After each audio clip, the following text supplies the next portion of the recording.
Então, vamos continuar? No vídeo anterior, eu falei sobre a tendência, e aí eu justifico, né, através de um estudo que eu tenho feito ao longo dos últimos meses, sobre a possibilidade. Tendência é sempre uma possibilidade, tendência nunca é uma certeza, mas ela é uma possibilidade com base em certos argumentos racionais, né? De fatos que vão se somando. Pois bem, e eu falei então sobre essa possibilidade de que nos próximos 5, talvez até 10 anos, e depois eu explico por que esse tempo, o ambiente o ambiente habitacional, vamos dizer assim, eu não gosto de falar propriamente o termo decoração, porque decoração pressupõe uma coisa cara, uma coisa que só rico pode ter. Não é assim. Eu posso decorar um ambiente com um vasinho de flor, eu posso decorar um sofá com uma capa, né, simples, eu posso decorar uma mesa com uma toalha bordada à mão, assim por diante. Então, decoração não pressupõe riqueza, decoração não pressupõe luxo, ela pressupõe um arranjo, uma ornamentação do ambiente para que torne mais aprazível, mais agradável. E é aí que eu gancho do que eu quero falar. Então eu elaborei e naturalmente eu me vali, eu usei a inteligência artificial. Por quê? Porque ela acelera a pesquisa. Então eu coloco o tema, olha, eu quero que pesquise esse tema aqui, eu quero fontes, referências e tal, e em poucos minutos eu tenho o que eu quero. Depois eu peço que ela organize para mim em forma de palestra, acelera bastante. Não muda o meu conhecimento, acrescenta informação, mas o meu conhecimento é exatamente a síntese que eu vou retirar desse conjunto de informações. Então, como o mote aqui, né, a premissa aqui é falar sobre como será o comportamento do mobiliário, do interior, da casa, do jardim, enfim, do lar, vamos chamar de lar, nos próximos anos, em decorrência do que está acontecendo no mundo, em razão de guerra, em razão de epidemias, em razão de fome, todas da criminalidade. O que acontece é que a casa vai se tornar cada vez mais o castelo do indivíduo.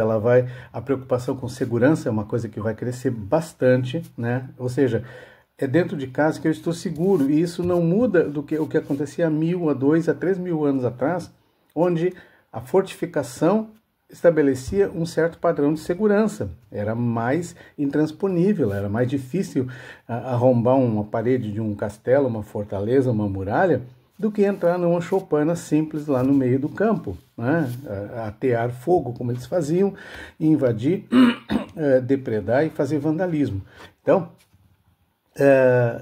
o que nós temos hoje em termos de segurança, ele pressupõe mais ou menos também esse mesmo sentimento. Dentro de casa estou seguro, né? Como uma criança. A minha netinha, a Sara, hoje está com 20 anos, quando ela era pequenininha, deveria ter uns 4 aninhos por aí, eu saía para passear com ela aqui no pátio do condomínio, né? E às vezes alguém fazia uma gracinha com ela, um zelador, um porteiro e tal, e ela corria e se escondia atrás de mim, meio em diagonal na minha perna, abraçava a minha perna, né? E sorria e olhava para mim e tal. E aí quando a gente saía dali, ela olhava para mim e dizia: eu tá fetonho do tio, né? Ou seja, ela sentia se escondendo atrás do vovô uma segurança, essa mesma segurança que nós buscamos dentro da nossa casa, né? Por quê? Porque nós temos portas num condomínio, nós temos portas que nos separam da rua, portão, cerca elétrica, câmera de vigilância, os que tem, e assim por diante, tá? Então, a busca da segurança é uma das premissas em razão dos tempos que estão acontecendo, né? dos dias que estão acontecendo, e a tendência e aí é uma tendência forte, que eles se acentuem. Mas segurança não é apenas eu estar seguro dentro de uma caverna, com uma rocha fechando a tampa, fechando a boca da caverna, para que a fera não entre. Porque ali dentro eu ainda vou precisar de calor, vou precisar de alimento, vou precisar de certo conforto para as minhas necessidades, para a minha segurança, para o meu bem-estar. Então eu vou precisar de fogo, alimento, assim por diante. Da mesma forma, a casa não basta apenas estar segura, ela precisa estar segura e confortável, segura e aprazível. Esse é o sentido, então, do que nós chamamos de decoração, né? Depois, a partir dos anos 90, acharam mais bonito chamar de design de interiores, né? Até 1990 eu era decorador. Até 1980 eu era projetista de imóveis. A partir de 1980 e alguma coisa, eu me tornei decorador. E a partir de 1990, retornando de uma viagem que eu fiz à Feira de Milão, à Itália, eu entendi que o termo correto para a minha profissão seria designer. Mas enfim, aí tudo virou design, né? Tá bom, não tá errado não. Até porque existe uma compreensão, uma falsa compreensão da palavra designer, né? No início, ninguém sabia. Quando eu disse, eu sou designer, aí eles me chamavam de designer, né? E na verdade não está completamente errado, porque a palavra designer, embora tenha sido apropriada pelos americanos, né? E depois pelo mundo todo, acham que é uma palavra em inglês, né? Não é. Designer vem do latim, que significa designare ou designare. Designare significa vou desenhar algo que será produzido, né? Então isso é o design, é o desenho, é a ilustração, é a orientação gráfica de algo que será produzido ou utilizado. Isso é o design. Pois muito bem. Então o design ele começou a tomar essa forma, né? A decoração, assim por diante. Então, a partir desse conjunto de coisas, eu fui ao longo dos anos entendendo, porque você quer entender design, principalmente o design de interiores, não só principalmente, todo o design. Você quer entender o design, você tem que entender mais que desenho. Eu conheço designer que não sabe desenhar. Eu tive muitos alunos, né, que eu ensinei desenho à mão, alunos egressos de faculdade de design, do curso superior de design, que não sabiam pegar no lápis para desenhar, usavam naturalmente nas suas aulas recursos gráficos tecnológicos, computação e assim por diante, mas não sabiam o rudimento, até a delícia que é desenhar à mão. Pois bem, no momento em que eu me proponho a desenhar algo que será produzido, né, eu estou realizando o design. E é muito mais importante do que o desenho. É importante também o conhecimento dos materiais, o conhecimento da forma de produção. Deixa eu me ater aqui a duas partes. A primeira parte, produção, a segunda parte, habitação.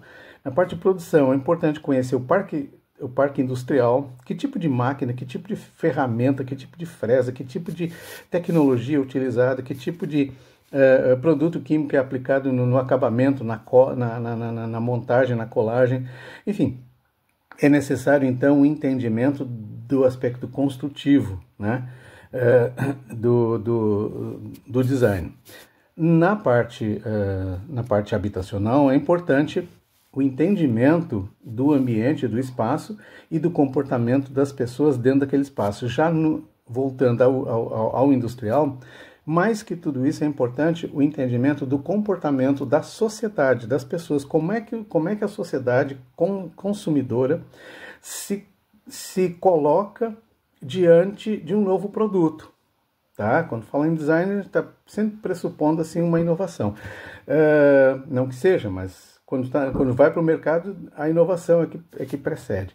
Então, como é que a sociedade se comporta em relação aquele produto? E outra coisa, é a sociedade que pede por um novo produto e o consome depois que ele apareça, ou é o novo produto que induz a sociedade a consumir? É uma discussão bastante grande, porque o design muitas vezes ele nasce em cima de uma necessidade, tá? Que muitas vezes o próprio usuário, o próprio consumidor não sabe o que ele quer, mas ele sabe que ele precisa de algo.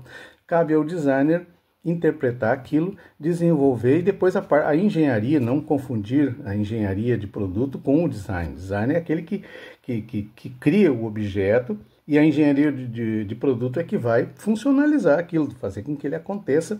E assim por depois tem o mercado, tal, vai botar vai botar a venda e fazer chegar ao alcance do consumidor. Pois bem, claro que no momento que eu vejo um produto novo, né, e eu gosto daquele produto, hoje com as lojas virtuais acontece muito isso, eu penso assim, puxa, como é que eu vivi até esse tempo sem isso aí, né? Mas essa é uma outra discussão. Pois bem, então, baseado nisso, é importante entender esse comportamento, tanto das famílias no comportamento dentro de casa, como se comportam com aquele ambiente, como da sociedade, como vai se comportar com aquele produto, e é assim que funciona, então, o design, ele cria o elo de ligação entre a necessidade do consumidor e a necessidade do produtor. A necessidade do produtor é gerar lucro e garantir empregos, tal. A necessidade do consumidor é satisfazer a sua necessidade, o seu conforto pessoal. Pois bem, então, um dos itens, e olha que são muitos, hein? Vamos ver como é que vai ser aí por diante, até porque, deixa eu pedir para vocês, eu nunca pedi isso, tá? Com exceção do vídeo passado, e agora eu começo a pedir. Eu tenho apenas 300 e poucos inscritos, eu não quero ser um popstar aí, até porque com essa cara aqui não vai ajudar muito, não. E não sei, esse tema aqui também não interessa a muita gente, mas eu gostaria que você se inscrevesse no canal, aquilo que todo mundo pede, se inscreve, dá o joinha, aperta o botãozinho ali e compartilha, tá? Compartilhe com os amigos, compartilhe com os inimigos, que é pra zoar da cara deles, né? Então eu não preciso sofrer sozinho vendo esse velho dizendo besteira, e para que eu consiga crescer o canal. Se o canal crescer, se eu conseguir motivação, né? Motivação até mesmo econômica, porque eu não tenho renda, sou aposentado, eu não tenho renda pelo canal, não ainda, tá? Então, talvez eu consiga chegar ao fim desse estudo, porque assim, ó, são muitas páginas de itens, né? E agora hoje eu vou tratar, além dessa introdução, do item chamado nostalgia e conexão emocional. Então o texto escrito é assim: em períodos de incerteza como crises econômicas ou mudanças sociais rápidas, as pessoas buscam conforto no passado. O retrô, com suas referências a décadas como os anos 50, 60, 70 e 80, no nosso tempo, né? Ele evoca memórias de tempos percebidos como os mais simples ou estáveis. Essa busca por nostalgia é amplificada por gerações que desejam resgatar elementos da sua infância ou de épocas idealizadas. E aqui aí a gente já começa a fazer uma separação etária. Porque quem é que busca nos elementos da infância, nas lembranças, e até nas lembranças daquilo que não aconteceu, mas gostaria de ter acontecido, sabe? Aquele sítio da casa daquela avó, que não sei o que. Bom, mas a minha avó não tinha sítio dentro das minhas lembranças. Embora eu tenha nascido na roça, mas eu era bebê, eu era muito pequeno quando fui levado embora. Então não havia um sítio da minha avó, da minha mãe, né, na minha casa, mas havia o sítio dos meus primos, dos meus tios, da minha tia Zezé, assim por diante, que eu fui criado dentro deles. Mas digamos que não houvesse o deles. As lembranças que a gente gostaria de ter, a gente constrói lembranças em cima de uma chácara, de um sítio, daquela casinha no campo, a casinha com cerquinha branca, que muitas vezes foi povoada apenas na nossa imaginação.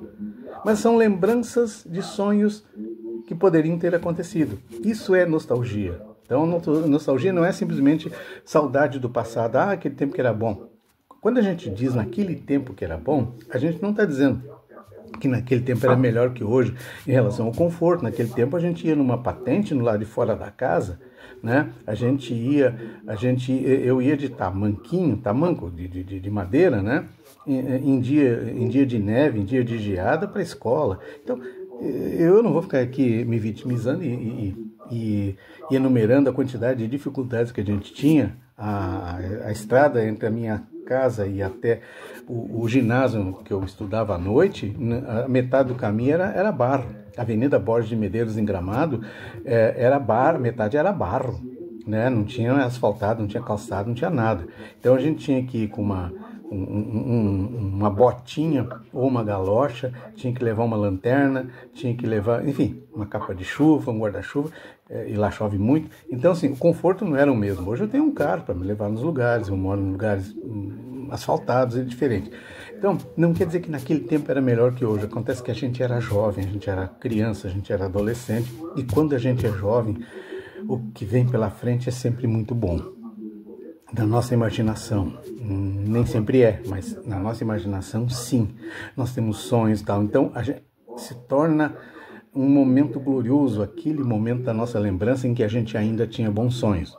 E nessa, agora voltando às tendências, tá? O que acontece? Quando o mundo, nesse cataclisma do mundo, nessa revolução e evolução e involução da bondade humana, né?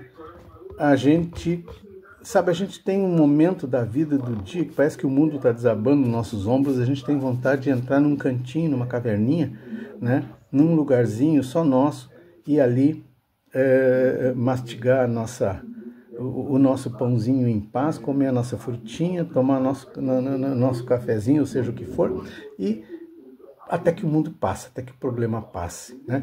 Então, nós estamos vivendo exatamente esse momento no mundo, as coisas estão se avolumando, a gente tem um amontoado de incertezas, um pacote de incertezas muito grande. Então, nesse amontoado de certezas, existe uma grande possibilidade, uma grande tendência de que toda essa ambientação na decoração, ela vá recorrer e recordar de um tempo que, mesmo que nós não tenhamos vivido, nos parecem tempos felizes. Por isso, assim, os anos 50, 60 eram chamados Golden Age, ou seja, a idade dourada, os anos dourados, né? Isso acontecia na música, acontecia na literatura, acontecia na moda, nos automóveis, nas casas, o tipo de construção e tal, e a gente vai passar por isso tudo, tá? A gente vai dar uma demonstraçãozinha disso tudo. Então essa é a ideia. Então, a partir dessa premissa de que os tempos estão se tornando cada vez mais difíceis, os dias estão se tornando cada vez mais difíceis, é que nós entendemos, e eu entendo, que o que vem pela frente não é algo assombrosamente futurista. O futuro já aconteceu, já está acontecendo, a tecnologia já está acontecendo, já está nos assustando. Mas é algo que, mesmo usando a tecnologia, ele possa nos trazer um sopro de boas lembranças, um sopro de boas memórias, nem que sejam memórias adventícias. Adventício é aquilo que é impregnado, aquilo que é construído a partir de uma informação. Então, esse é o recado de hoje, tá? E eu espero que... Eu vou fazer o seguinte, se eu tiver mais 20 inscritos, só mais 20 inscritos, no momento que eu tiver mais 20 inscritos, eu gravo mais um vídeo, tá bom? Beijão bem grande para todo mundo, Deus abençoe a todos.